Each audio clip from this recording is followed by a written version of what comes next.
Saludos a todos, mi nombre es Daniel Granados, soy estudiante del Laboratorio de Física 3 en la Universidad Estatal a Distancia y este video es para explicar un poco acerca del proyecto de capacitores, la tarea de este curso en el cual vamos a hablar un poco de qué son los capacitores, cómo funcionan y cuáles son sus aplicaciones en la vida cotidiana. Para comenzar, pues bueno, en esta tarea hablamos un poco acerca de Pieter van Musschenbroek, que fue un científico, el cual pues con un accidente básicamente, él se logró dar cuenta de que con una botella se podía almacenar electricidad, se podía almacenar carga eléctrica. Esto dio el primer paso a lo que nosotros conocemos como un capacitor. Su experimento básicamente consistió en colocar en una botella de vidrio agua en el fondo, se tapó con un corcho y se le hizo pasar a través del corcho un alambre, un cable que tocaba el agua. Se conectó el otro extremo a una carga eléctrica y él notó que el vidrio, la botella como tal, se cargaba eléctricamente y que cuando se desconectaba se descargaba también la botella. Por lo tanto, esto dio el paso a comprender que la energía eléctrica sí se podía almacenar y de esa manera, pues ya en la actualidad y evolucionando un poco todo este conocimiento, tenemos los capacitores de hoy en día. Una aplicación práctica de un capacitor, bueno, la tenemos en, por ejemplo, los flashes de las cámaras fotográficas. Un capacitor, adelantándome a la definición, es básicamente un administrador de energía eléctrica. Entonces el capacitor en una cámara fotográfica lo que hace es que almacena la cantidad de electricidad, por así decirlo, que va a necesitar la cámara para luego administrarla de una manera más eficiente y luego dar cada flash que se necesita para la toma de las fotografías. Los capacitores pueden ser de dos tipos. Existen los capacitores en serie y los capacitores en paralelo. Como semejanza podemos decir primero que nada que los capacitores tienen la misma función, ya sean en serie o en paralelo. Todos van a funcionar como un administrador de la energía.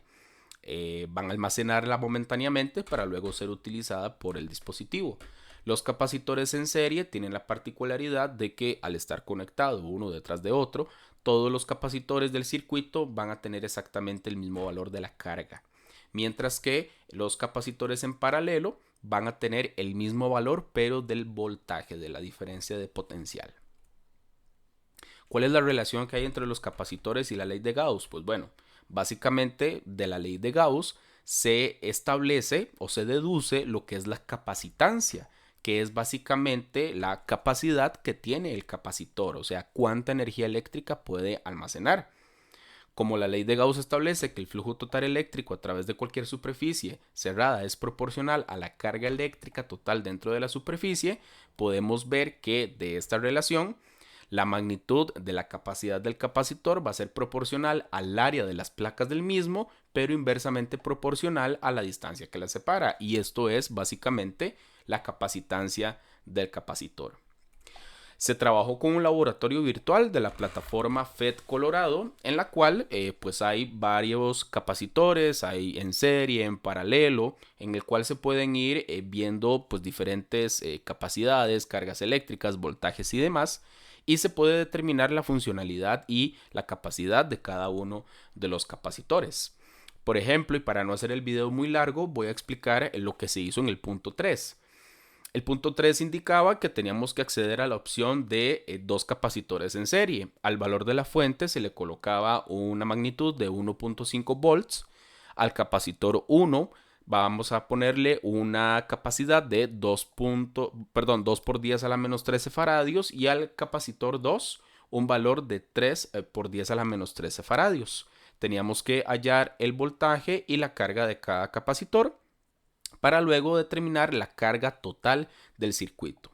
Como estamos hablando de capacitores en serie, vamos a ver que la capacidad de todos los capacitores se puede determinar con una capacidad equivalente. Entonces, se utiliza la fórmula 1 entre C equivalente, que va a ser igual a 1 entre C1 más 1 entre C2. Por lo tanto, obtenemos que el valor de la capacidad equivalente, el valor de 1 entre la capacidad equivalente es de 8.33 por 10 a la 12 faradios. Considerando que este no es el valor de la capacidad equivalente, sino que se debe obtener el inverso, 1 entre 8.33 por 10 a la 12 faradios nos da 1.20 por 10 a la menos 13 faradios. Considerando entonces la relación matemática que nos indica que C es igual a Q entre V, vamos a ver que Q es igual a 1.5 volts por 1.20 por 10 a la menos 13 faradios, dándonos un valor de Q, de carga, de 1.8 por 10 a la menos 13 coulombs para todo el circuito. Para hallar los voltajes, simplemente utilizamos la relación V es igual a Q entre C, viendo que el voltaje 1 es de 0.9 volts y el voltaje 2 es de 0.6 volts. Esto nos da, sumándolos, 1.5 volts, que es exactamente el mismo voltaje de la batería. Como el valor de la carga teórico nos dio 1.8 por 10 a la menos 13 coulombs y notamos que el del laboratorio nos dio 0.18 por 10 a la menos 12 coulombs, procedemos a determinar el porcentaje de error de este cálculo y vemos que nos da 0%. Por lo tanto, el cálculo que realizamos es verdadero y es real respecto al valor que nos da el laboratorio virtual. En los siguientes procedimientos de laboratorio que se pueden ver en el documento escrito, se hicieron diferentes cálculos, se hicieron diferentes variaciones para poder determinar los diferentes tipos de capacitores, ya sean en serie, en paralelo, su funcionalidad y cómo es que se tienen que realizar los cálculos de capacidad, voltaje, carga en cada uno de ellos. Como conclusiones, pues bueno, ¿por qué podríamos decir que los capacitores son importantes para la actualidad? Pues como indicábamos anteriormente, los capacitores, al ser, por así decirlo, administradores de la energía de la carga eléctrica, van a ser importantes en la utilización de muchísimos dispositivos electrónicos, ya sean láseres, bolsas de aire, cámaras, dispositivos de teléfonos, en fin, prácticamente gran porcentaje de los aparatos eléctricos que existen en la actualidad utilizan capacitores para su funcionamiento.